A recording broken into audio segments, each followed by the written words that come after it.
All right, welcome everyone to the second of the Untapped Treasure series. We are talking about Murano and Venetian art glass today. How to find it, how to know it, and how to sell it. There is huge money to be made in glass, and Murano glass is out there everywhere because it's a fairly current glass. You know, it's a lot of the really high selling stuff is just mid-century. So I'm going to teach you today how not to leave it by and lose those dollars. So as I said, this is our second in a 9 session series, which we did the EAPG and American Brilliant Glass last month.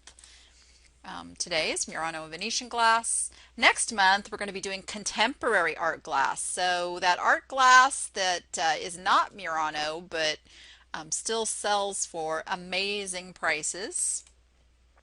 Depression glass, of course, got to throw that one in there. Crystal and other clear glass, because I know a lot of people just pass by the clear glass because it all looks the same for the most part. But I'm going to teach you how to tell the differences.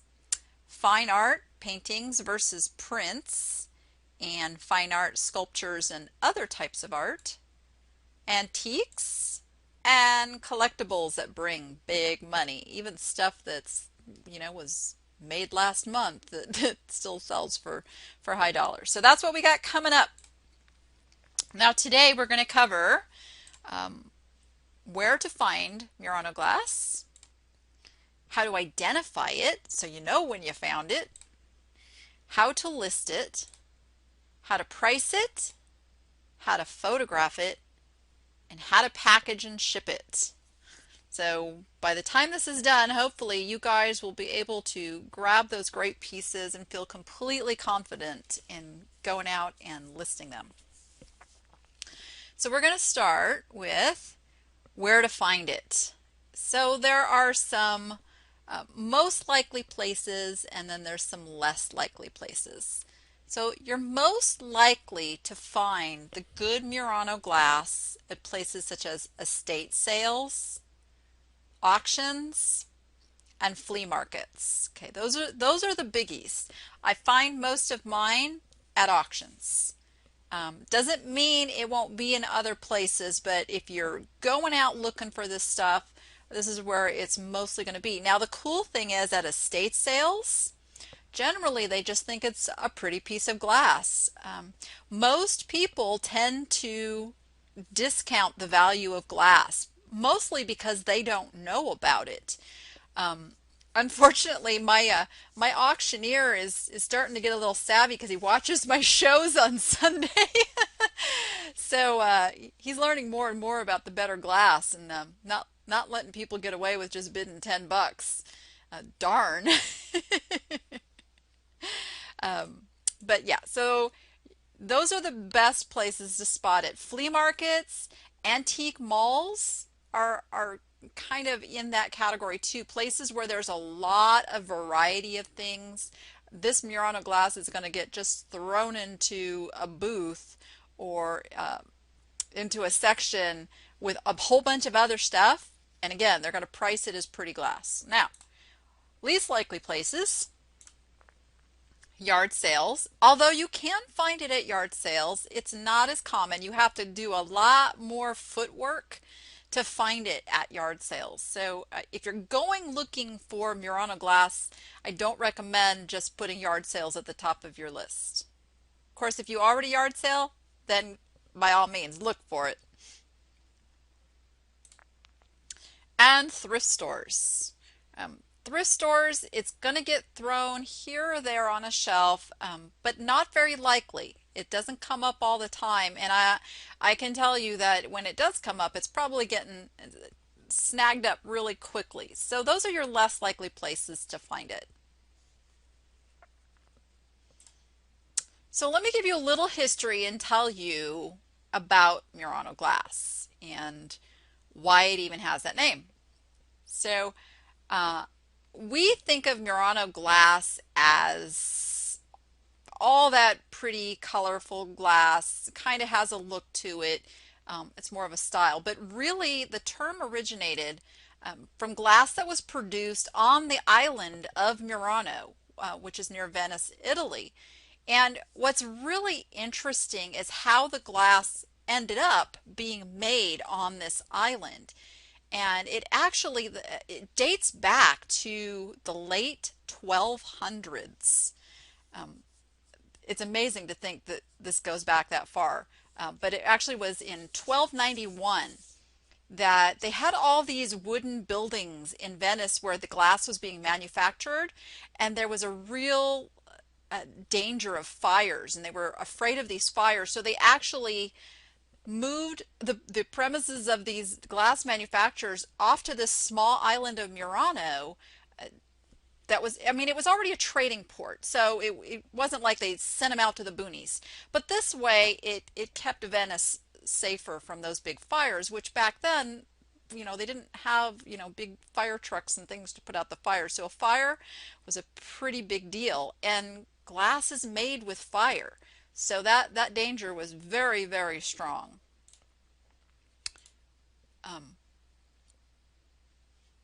So let me keep my PowerPoint going here.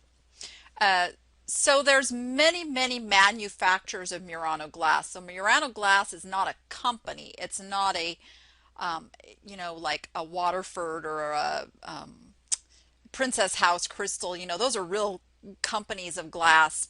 Murano is a style, and it's a style that's been around both way, way back, as I said, going back to the 13th century, as well as even being produced today. So we're going to talk a little bit how to tell the difference and all of that. Now, as I already told you, the why Murano, and it has to do with just the fact where this glass was made. Murano glass, and true Murano glass, is the glass that was and still is being made on that island of Murano. So the glass that I want you guys really looking for and focusing on is the 1950s and 60s Murano glass, which this is when the industry really boomed. Designers were coming in, and they were coming up with all these incredible different designs and techniques, and actually improving on the techniques that were developed way, way, way back when. And there are some pretty predominant designers of some of these companies, and we're going to go into that and how to figure out who they are. But this is the glass that we're really going to focus on, because these were the guys that made it what we know it as today, and what collectors are really looking for the most part. That stuff that was made before the 50s and 60s, and the really ancient stuff, is probably sitting in a museum someplace anyways. Now, there is a lot of Murano glass actually being made in other countries today, such as China. So you have to be careful when you are talking about it. If you're going to call something Murano, when you get to your descriptions, you really need to specify if you're talking about it's in the Murano style or if it is from Murano. So that's going to make a big difference in a happy and unhappy customer.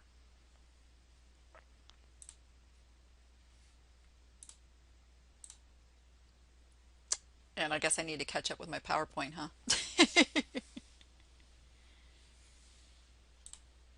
Okay, so let's go into the basics of how do you identify Murano glass. So it's usually colorful, and it's more often than not more than one color.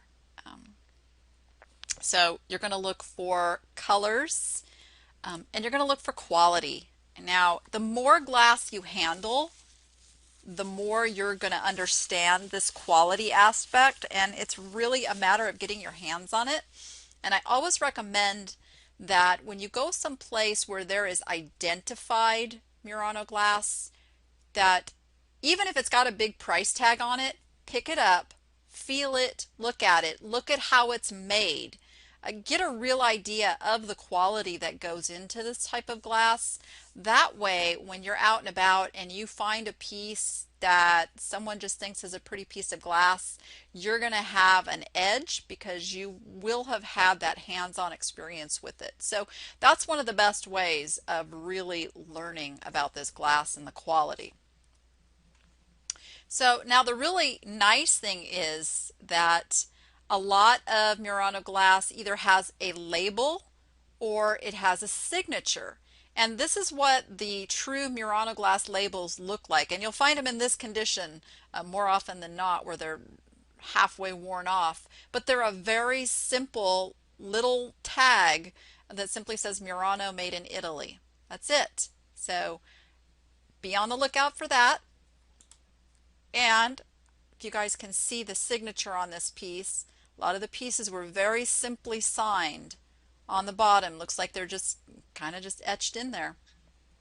So those are two ways you can identify Murano glass. Now, obviously, if it has the signature or the label, whoever's selling it is also aware that it is got the label or is signed. So you're at a better advantage of identifying it if it doesn't have these markings. But your edge, once that takes place, is going to be knowing the value and how much you can pay and still make money.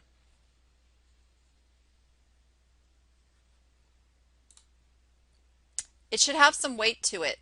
This is not thin, chintzy glass.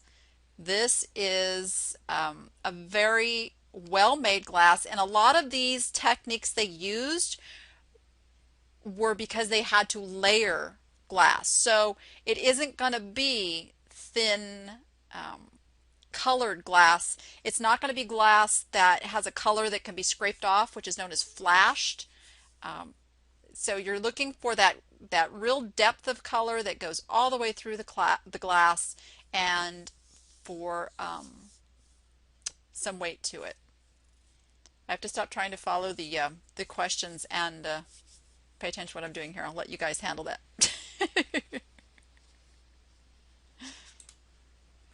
Examine the pontil. Now the pontil is this area on the bottom of the piece, which is where the glassmaker's cane was attached as it was not only going into the furnace and getting heated up for working with it, but this is where they would spin it and work with it. So a pontil starts off as a pretty jagged, rough thing, and Murano glass almost always has this pontil completely polished and smoothed and somewhat recessed. And this is a really good example of what the pontil on a true, authentic piece of Murano glass will have. So that is something. If this is jagged and has some rough edges, it is probably not authentic Murano glass. Yes, Murano glass is all blown glass. Yes, to answer Wendy's question.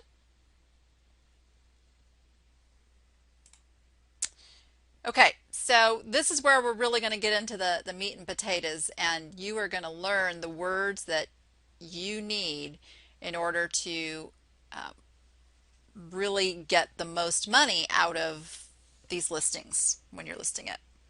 So we're going to cover Aventurine, Battuto, Bulicante, Cameo, Calzadone, Corroso, Cristallo, Fenicio, Filigrana or Latticino, Giaccio, Incalmo, Incamicato, didn't know I was speaking Italian today, Eerie Dot, Latimo, Massiccio, Millefiori, Murine, and Somerso. Whew! And this is not all inclusive. There are actually many more techniques other than this, but these are the ones that you're most likely to run into. I know, really. All Italian. It's all real Italian stuff.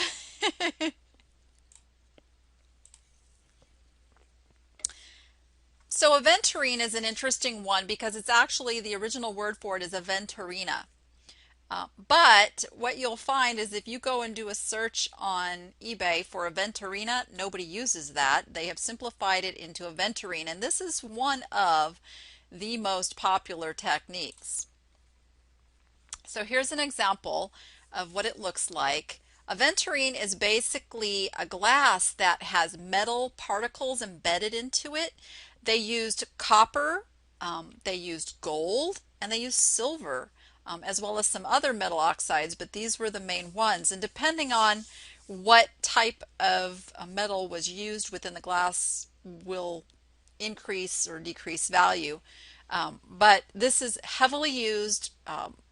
You'll find it in lots and lots of pieces, and it is a word that you will want to use to describe it because people do search this word. This one actually is copper, so you can see the copper color, and it's always got a little shimmer to it. Now it's used in combination with a lot of techniques too, so it can be just one of several of the things used. Battuto, which literally translates to beaten. And what that looks like, it's right here, it kind of looks like fish scales. So it almost has a look that the glass was kind of beaten into shape.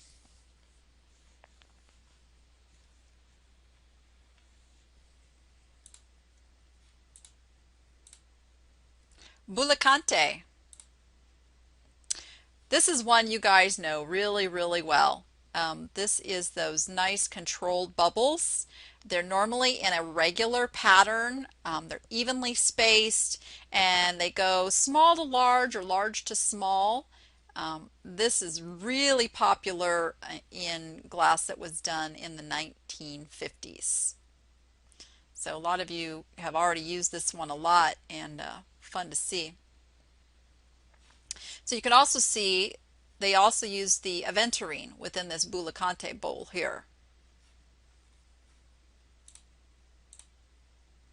Cameo.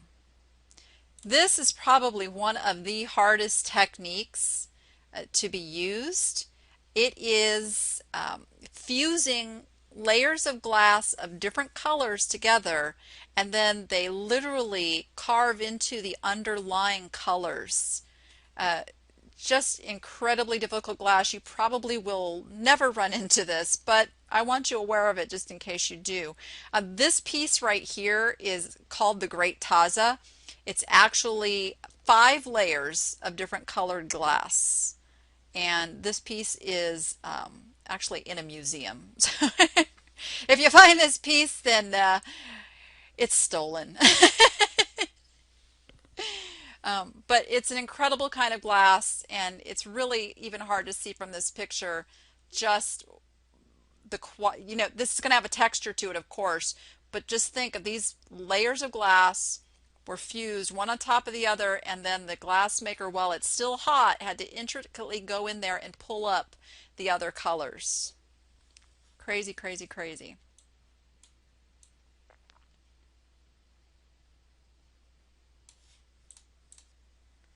Chalcedony. This is a glass that has different colored veins running through a dark or clear colored glass. You'll mostly see it in dark. This is actually a bead, so it's much smaller. They did this by mixing various metal compounds, and then the idea was to imitate the natural stones, such as chalcedony, agate, and malachite. This was actually used back in ancient Egypt and then rediscovered in Murano in the 15th century. And it's kind of been lost, and then, of course, into the 19th century, one of the glass masters brought it back into popularity. So you could run into this kind of glass, and there are some examples of this on eBay. Corroso, which actually translates to corrosive. It's a surface treatment in which the glass is etched by dunking the finished object into a vat of hydrofluoric acid. Um, so it's going to have a very unique feel and appearance to it. Again, this is not one that you're going to see a lot of, but it's good to know that term because by knowing what you have, you can sometimes pin down who the artist was that created it.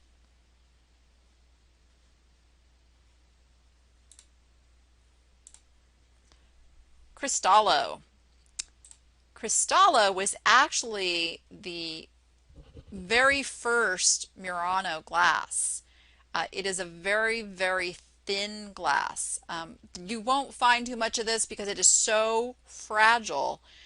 Not much of it lasted. It's actually extremely colorless. It's actually the first truly colorless glass. And they actually bleached the glass mixture to make this glass. Phoenicio also translates to Phoenician. Come on. There we go. I love this kind of glass. It's,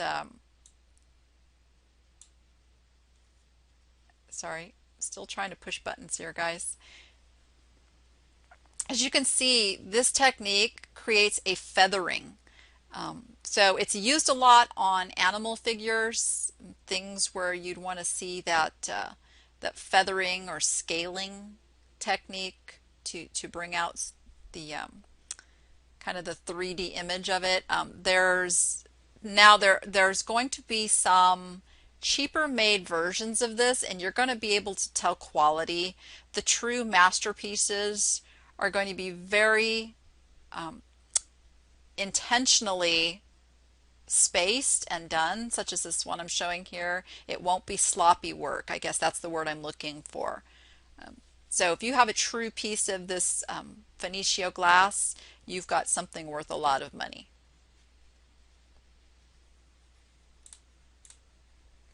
Filigrana or latticino. This is one of my favorites. Love, love, love this. So again, this goes back to the 1500s, and this was used to make opaque white or colored glass. And they were trying to mimic fine porcelain with the glass, which I thought was really interesting. Now, latticino is the filigrana technique, but it specifically points to the use of white because latte translates into milk. So filigrana can be any color, but latticino is the white.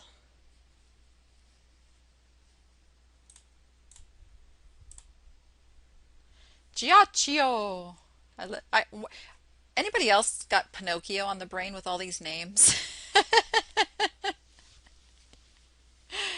Oh my goodness. Okay. So Giacchio translates to ice. And basically this technique was hot glass submerged into cold water to create a very finely crackled surface. And of course the term comes from the Italian for ice. It appears crackled on the entire surface, and it'll be very fine. Now you'll see some crackle glass from other companies, North American companies, where the crackling is spaced much further apart. So the Murano type of crackle glass that this is going to be very, very fine.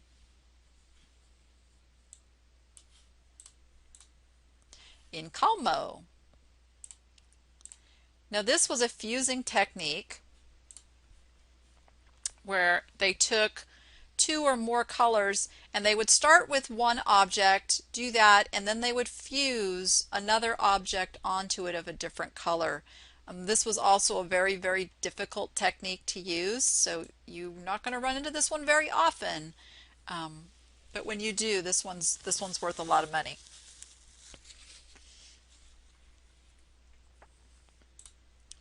Now this next one, incamicato. You will see examples of this of all different kinds, and this is probably one of the most used techniques out there for the newer, cheaper Murano style glasses. Now, in Kamikaze, I cannot say these names, you guys. In Kamikato literally means with shirt. And is my phone ringing? It means with shirt. It is basically cased glass. Now, you'll see, and I use this piece as an example, it is cased with a very fine crystal layer that you almost can't even see. But you can tell that the main color of the glass is encased by this outer layer. Now, a lot of times you'll see a white opaque inner portion and the color on the outside. Be wary of those because those are more likely to be your cheaper versions. But if you find where the colored glass, and you notice there'll be designs and things underneath, it won't just be one color most times, and then look for that very, very thin layer on top of a clear glass. And this was just developed in the 1920s, so this hasn't been around very long.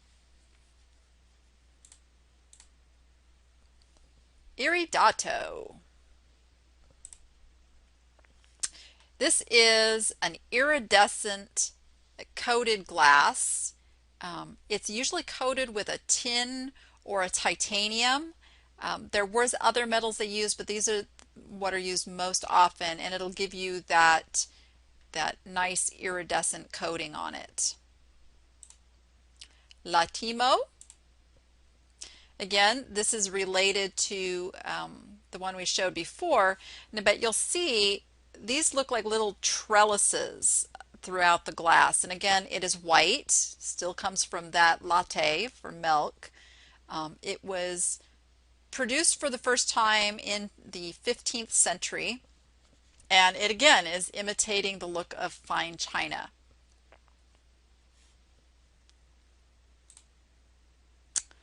Massiccio.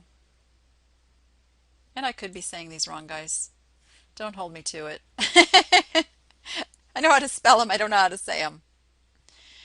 This is a technique which was used for large or really heavy objects, and these are created without blowing the glass because the molten glass was too heavy and dense, so the glass is shaped or molded while it's hot, but these are going to be large pieces and they're going to be a little bit more abstract than some of the other sculptured and blown glass pieces.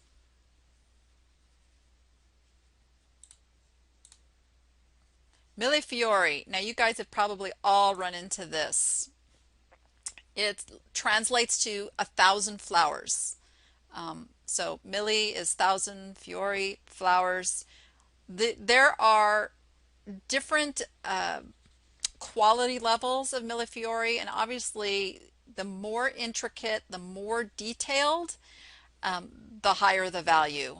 There are some pieces where, there's just a few canes scattered into it. Again, this is one of those techniques that's widely copied by Chinese manufacturers of Murano style glass.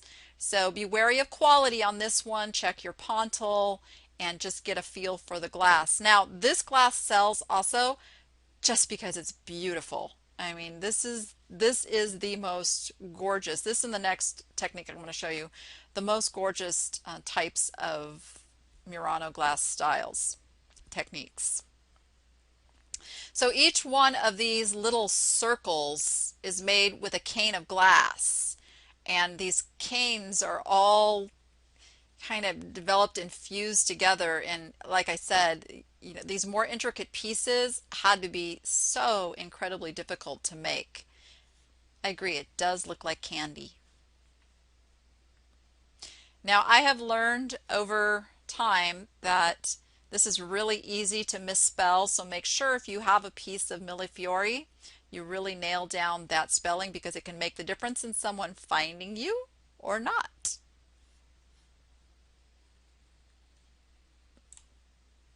Murine. This is the next type of glass. It's just amazing. This, much like Millefiori, has different sections of glass rods that are fused together. These are more going to be geometric designs, kind of crosswork patterns, but they did make some floral. Going to be very, very colorful and very intricate. And many of you know this next one, summer sew. And summer sew literally translates to submerged. So they create this by taking one layer of colored glass and they cover it by another layer of a different colored glass, literally dipping the glass object into another molten glass of another color. This one was invented in Murano in the 1930s. 1930s. So this is why this is one that's really, really popular for those 1950s, 60s pieces.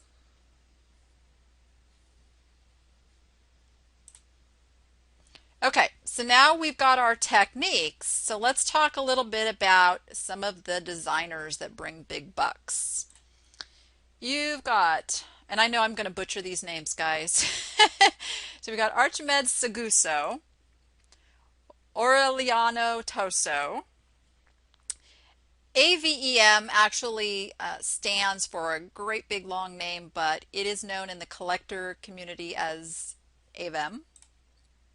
Barbini, Barovier and Toso, Carlo Moretti, Senadis, Fratelli Toso, Vanini, and then we're going to talk a little bit about the modern manufacturers. Now, something you will notice, there are some names such as Toso that carry into a few different manufacturers, and that is mainly because these glass artists go back, and this was a tradition that carried through families, that if they were glass makers, this went on generation after generation. So you see some of these names are still in business today because of the generations that have carried on the glass making tradition. So Archimede Seguso, this is one you do want to be on the lookout for. This is a family that has been living and working in Murano for 650 years. So way, way back we're talking. And I'm going to show you an example. This is an actual listing of an ended item that's sold, so I'll give you an idea of prices on some of these.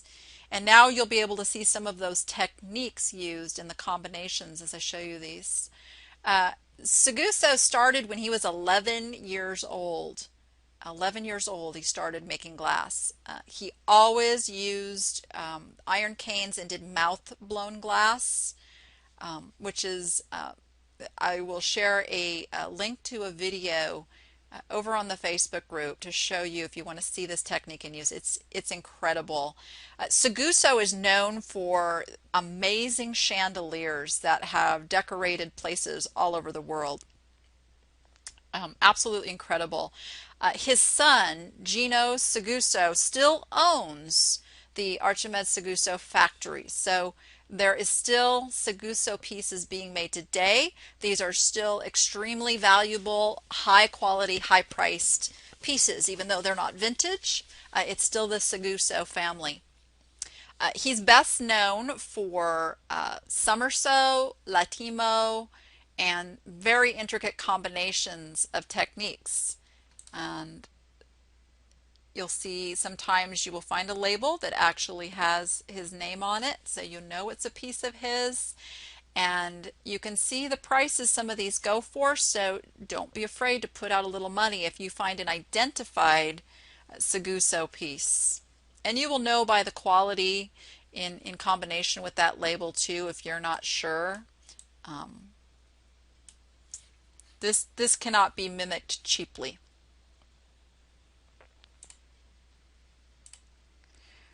Aureliano Toso.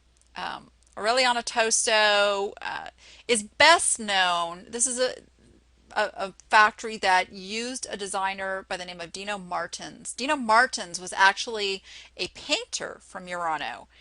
He became the artistic director of Aureliano Tosto until 1965. So these pieces you're going to see have these really wildly colorful, almost a Picasso style to them. Um, you'll see some bowls that also are known as Tutti Frutti. They are the designer that came up with this design.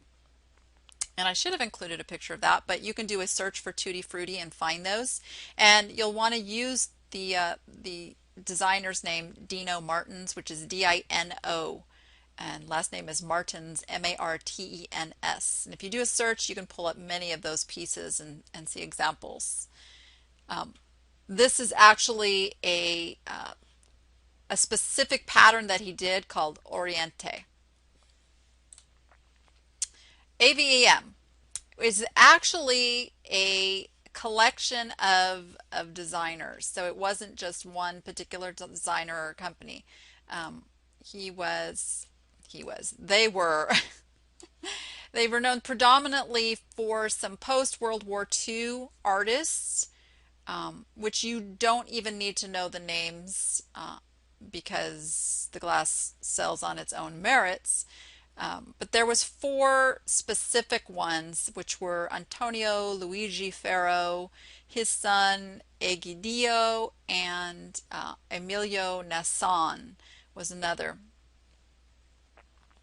Another guy in 1939, these names just kill me, Giulio Radai, he became the artistic director, and a lot of the styles that you see from the AVEM company are from his works. So I guess I should pull up an example for you guys. There we go. Very mid-century looking, very abstract, and kind of known for those weird shapes. Now, it's hard to see on this piece that this isn't just a red picture. There are some striations in there and some different techniques, and I believe there's even Aventurine in there as well. So that's one of the things, is these people use lots of different techniques, not just one, and that's what makes this glass so valuable, is how difficult it is to produce. Barbini. This is one that you will hear a lot about. Barbini actually worked for Seguso, and then also partnered with another designer that we'll talk about in just a few minutes, Senadis. He is also the inventor of the summer sew technique. And here's a pretty extravagant example of that summer sew. His full name is Alfredo Barbini. You can use Alfredo in the title if you have room, but just putting Barbini will get your pieces found. And he usually etched his name into the bottom of pieces. So a lot of these pieces, these signatures kind of look, you know, scribbled on here. That's because these guys were glass blowers. They were not glass decorators. Barovier and Toso. So Ercole Barovier is probably one of the most prolific of all the Murano designers out there. He's created hundreds of styles from 1935 to 1972. So you'll see a lot of these works out there. His family actually invented Cristallo, which was the formula that all Murano glass is made from. That was way back in the 1450s. So, like I said, these families carried on these traditions for hundreds of years. Hundreds of years. And there's an example. And this is an example of murine with very muted colors. But you can see that the fusing these together and coming up with that intricate, almost exact, if not exact, design are just incredibly difficult. Now, this sold in the UK, but it translates to about $2,000 US.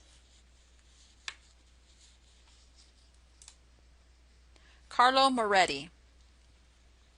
His company was founded in 1958, so late in the mid-century era. And you guys have probably seen these goblets. I know I have. How many of you have passed those by? And they come in different colors. They come in gray. I've seen them in gray, and the orange is pretty popular. But there's quite a few of these out there. And as you can see, they sell for pretty darn good money.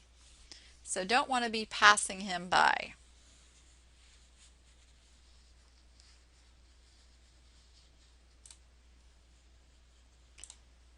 Senadis. As I said, he actually partnered with Alfredo Barbini in the 1940s. And in 1950, after Barbini left, Senadis actually used freelance designers. And he used a lot of the summer sew technique with uranium glass. So if you find that glowing glass that's in the summer sew technique, it is probably a Senadis piece. Best known for these guys, the aquarium sculptures. Now, these were originally designed by Barbini when he was partnered with Senadis, but Senadis gets the credit for these when you're listing them. So the thing to watch for, because there's a lot of cheap imitations of this now, the Chinese really took off with this one and made versions of this that are fairly easy to determine from the hundreds of dollars pieces. One of the ways is, as you can see in this piece, the detail, the fins of the fish, the detail of the grass. You're really going to see the work that was put into this. The fish will look more real. Now, not saying that those cheaper versions won't sell as Murano aquarium, but you definitely would not want to use Senadis in the title unless you knew you had a Senadis piece. But don't discount the cheaper pieces because they sell just on their attractiveness. People love these. Fratelli Toso. Fratelli Toso was a company that was created in 1854 by six brothers. There was Angelo Toso, Giovanni Toso, Ferdinando Toso, Carlo Toso, Gregorio Toso, and Liberato Toso. They are well known for colorful murines and Millefiori that they did during the 1950s. And there's an example. Just note too, guys, some of these were sold in the UK, so you got to check the US prices there. And this is actually a pretty tiny little vase that brought $446. Vanini. Vanini is pretty prolific out there. You can still find Vanini pieces fairly often. They're probably the largest and most successful of the Murano glass furnaces, and they're still in business in Murano. So this is one of those companies that you can find modern pieces that are still worth a lot of money. They were established in 1925, so they only go back to the 20s. With most pieces being from the 40s through the 60s that are considered the vintage and the really high priced. Almost all of their pieces are signed. It's one of the things they're known for, and predominantly vases. So this is a picture that I used in the teaser of this class, and this vase brought a $4,000 price tag, and it is marked Vanini on the bottom. That's how, because I said, how many of you would have picked up just a plain blue vase like that? But of course, if you'd have turned it over and seen the Vanini label, I'm hoping that you guys would have grabbed it. Now, how much you would have been willing to pay for it might be another story, but now you know. You see a Vanini piece such as this, don't hesitate to pay even $100 or sometimes more. Heck, I would have probably paid 1,500, 2,000 for that piece to turn it for four. Anybody here brave enough to do that?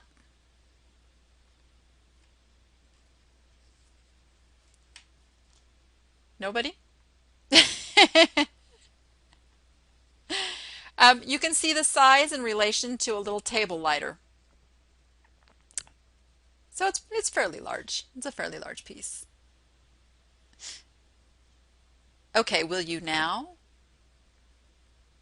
Might have to call on cabbage. Okay, so modern pieces.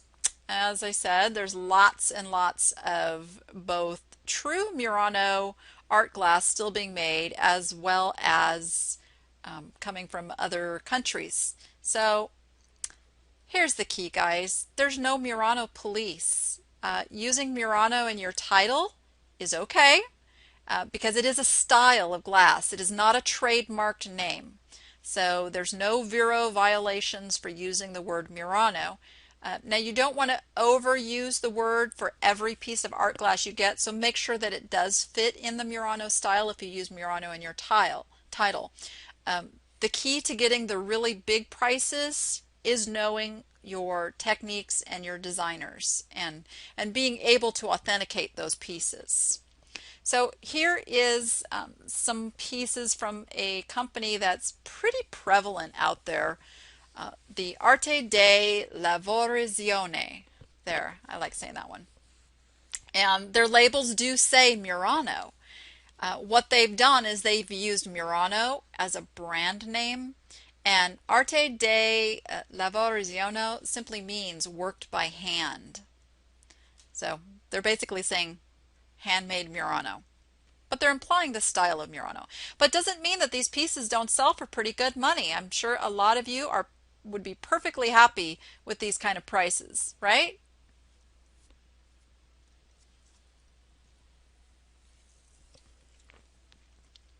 I'm waiting. I'm waiting for some make sure you guys are awake. Yeah, exactly. So don't be turning down pieces just because they're not quote unquote, the real thing. Pretty glass sells because it's pretty glass. And so just knowing what you have and knowing how to price it is the key.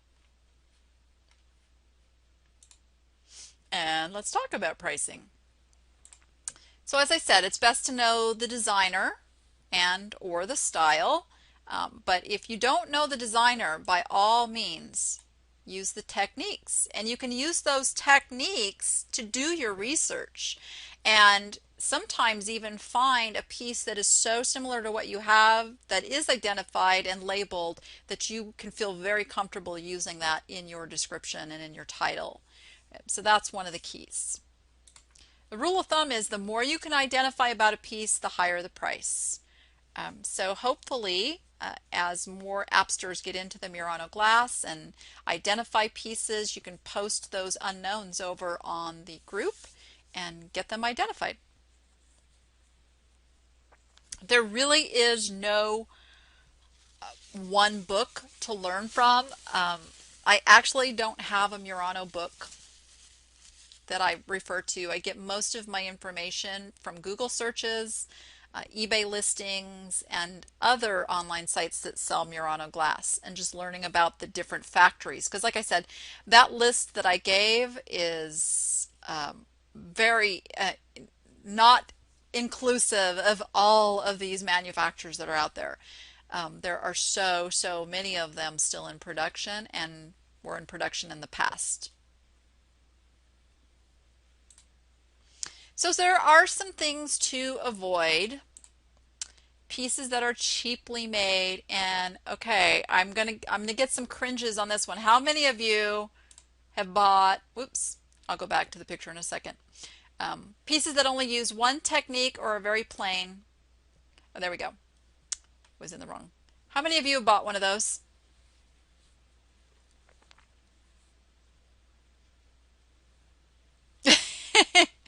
Some of you are laughing. There are quite a few of what these are star or starfish. They're usually that Lavorazioni company, but there are a lot of these out there, guys. This one you might get 20 bucks for. Unfortunately, stay away from this one, even if it's pretty. Damaged pieces. Whereas in the American Brilliant, you can get away with some damage. For the most part, having damage on a Murano piece is just really going to devastate the price you can get. So we've got this really awesome vase. This is a Coordinato de Oro piece. It's a Barovier and Toso piece. I actually have one of these listed for $2,000. A little different in the style, but it's the same designer. And you can see it's got a big old crack in it. So this just took a $1,000 to $2,000 piece, and what do you think it's sold for?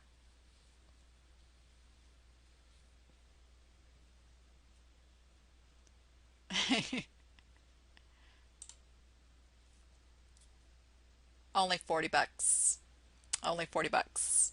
So that's something to be aware of. You're still going to be able to sell your pieces if they're a really nice piece, but you're going to really devastate the price with damage. So recommend staying away from it. Now, if you buy a piece and you get it home and then you see that it has the damage, go ahead and list it. Just be really clear of spelling it out.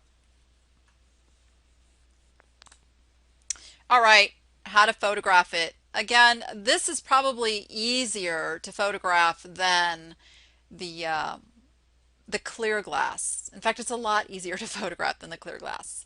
So you want a white background, pure white background, nothing behind you, in front of you. I see a lot of pieces that are done on, tabletops with the kitchen behind them, or try to make it artsy. This glass stands alone on its eye appeal and its color.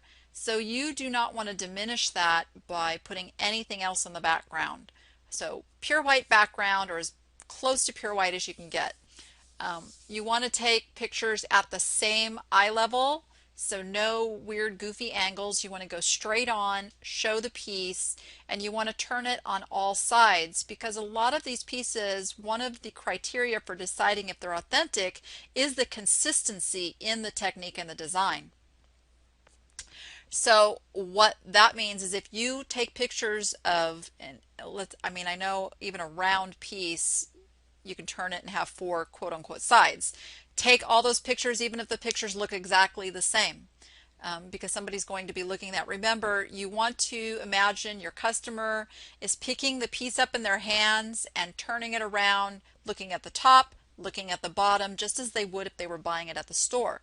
Another thing you want to be sure and do with these pieces is show a really good picture of the bottom, because again, the pontil can really give clues as to its authenticity, and collectors will be looking for that. You also want to take close-ups of any type of technique, such as the Aventurine, so they can see what type of material was used, of the Millefiori, so they can see the quality of it. So take close-ups. The more pictures the better, to give your customers that confidence that you know what it is you have and you're listing it correctly. Also, it protects you if you haven't listed it quite right. If you have those really good pictures, you're going to stay out of trouble that way, because someone who says, oops, nope, this isn't what they're saying it is, won't buy it. And then if somebody does buy it based on what they see, they're going to love it anyway. That makes sense?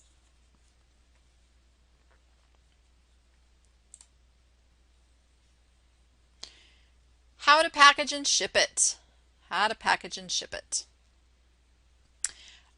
So pretty much the same as you would any other type of glass. Bubble wrap is your friend.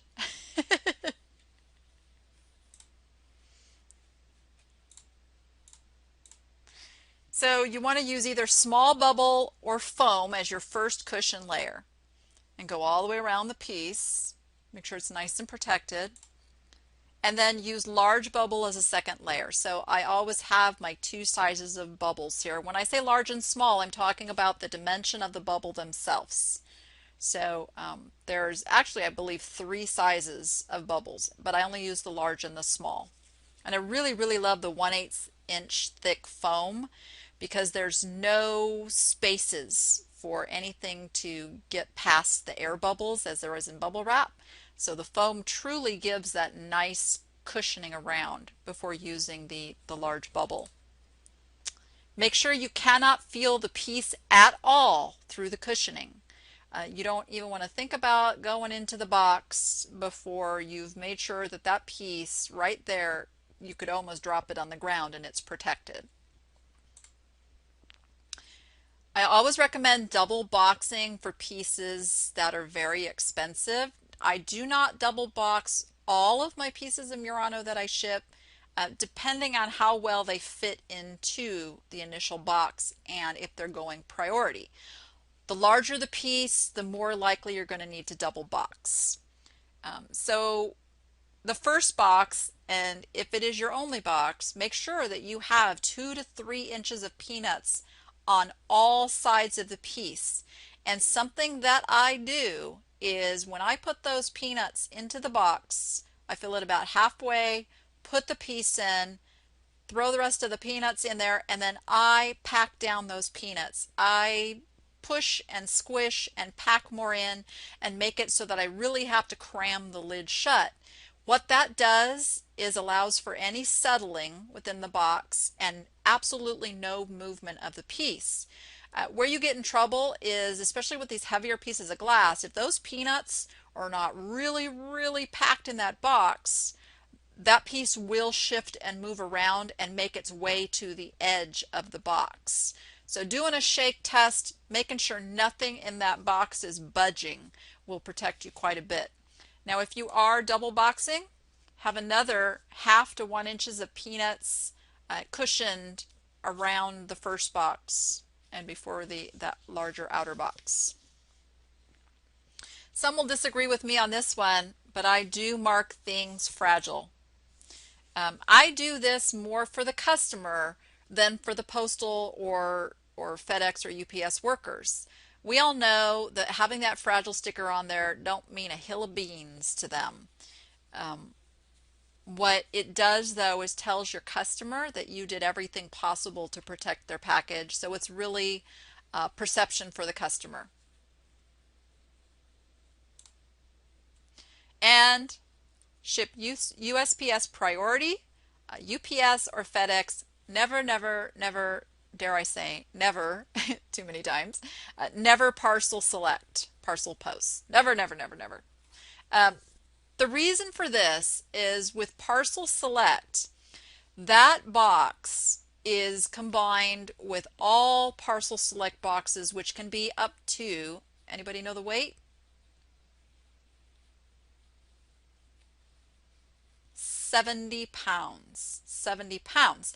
So if you get the luck of the draw and you're shipping this very expensive, very fragile Murano glass vase, even if you've got it double boxed, what have you, you're throwing that into the postal system and it falls off of a conveyor belt into a bin, and just your luck, somebody shipped 2 70-pound packages right behind you. Guess what? The likelihood that your box is going to get smashed is very high. Those boxes that you see that look like they were run over, I guarantee you that's what's happening. So keep that in mind with your shipping, that you don't want 70-pound packages landing on top of your fragile pieces.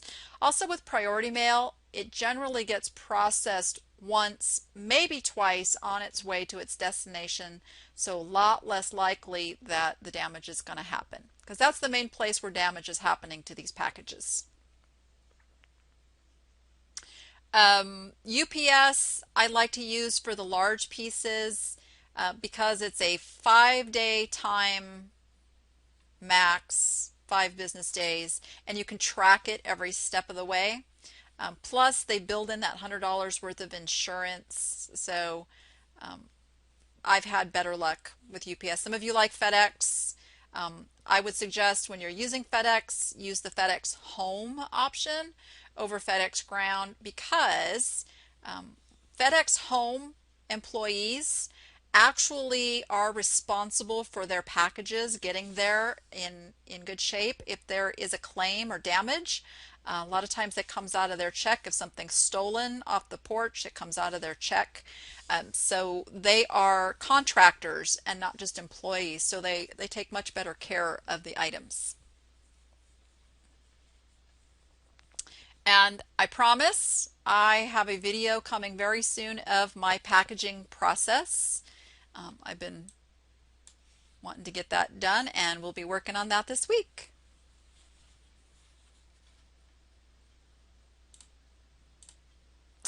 So, are you ready to find and sell some high profit glass? Search places such as estate sales and auctions for your best chance of finding it, or flea markets. If you have those, I love flea markets because there's such an array there. Now, granted, they'll be priced a little bit higher, but now you guys know which pieces sell for hundreds or thousands and can pay those prices. Use resources to identify the techniques and designers. So if you find a piece, I'm going to have a printout that has all of those technique names on it for you guys. That way you can kind of keep that handy. And when you see one of those techniques, if you can't remember it off the top of your head, refer to it and you can search your mobile apps and investigate and see if that's something that you want to get. Price for the collector who's willing to spend the money. You will find low-priced items all over eBay. I never ever, no matter what it is you're selling, want you to price just because somebody else priced it that low. There are collectors out there willing to spend money on nice pieces. Photograph it well on a white background and edit the pictures to make them pop. And what I mean by that is crop out any extra around the piece. Make your piece the focal point of that picture, and don't be afraid to use a little contrast. You don't want to change colors, but you can certainly bring out the colors. Double box, mark fragile for those higher priced pieces. And I think you all are ready for this one. Now go make some money. I can tell you that I have made thousands and thousands of dollars off of Murano art glass over the years. I would love to collect this glass myself because it's so gorgeous, but I only have so many shelves. So I do enjoy it for a while and then it goes. But there's definitely some money to be made from this glass, and it is out there in a pretty large variety because, like I said, it does come from the 50s and 60s for the most part, the pieces that our collectors are looking for. And of course, if you want more help with your high profit items and you're not already an Appster, please consider joining us, because we do follow up after the webinars with our Facebook group. We ask questions, we get to talk about all these things, as well as bring questions to class that may have gone unanswered. And if anyone had questions that didn't get answered, by all means, put those over on the Appsters Facebook group and we will keep the discussion going. And with that, guys, thank you so much for joining me on a Sunday. I really appreciate it. And now, go be profitable and make it fun.